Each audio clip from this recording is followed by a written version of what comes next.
Gusenga saa sita z'ijoro kuri benshi biraruhije, kuko abenshi baba baryamye n'abataryamye hari ibindi barimo. Amahirwe ya mbere waba ugize ni ugusenga saa sita z'ijoro, kuko gusenga saa sita z'ijoro hari byinshi, hari ibipfa bitewe n'uko wasinze saa sita z'ijoro. Hari isengesho tugomba gusenga saa sita z'ijoro tugize amahirwe. Ese ni irihe? Ugomba gusenga usengera iryo joro, ugasenga usaba Imana, ndetse n'ibyifuzo utanze niho byumvikana kurushaho, kuko uba wigomye byinshi.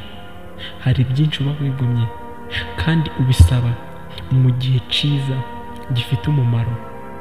Ugomba gusenga usengera uwo munsi tugiyemo, kuko uwo munsi uzirwa umeze neza kandi uzajya ubona ibitangaza by'uko wabyutse nijoro ugasenga, Imana ikakumva. Usenga gute? Data wa twese uri mu ijoro, izina ryawe ryubahwe, ubwami bwawe buze, icyo ushaka gikorwa mu isi nk'uko gikorwa mu ijoro. Warangiza gusenga ukishira icyifuzo imbere yawe, ugashira icyifuzo imbere y'Imana, Imana ikakumva ikaguha umugisha.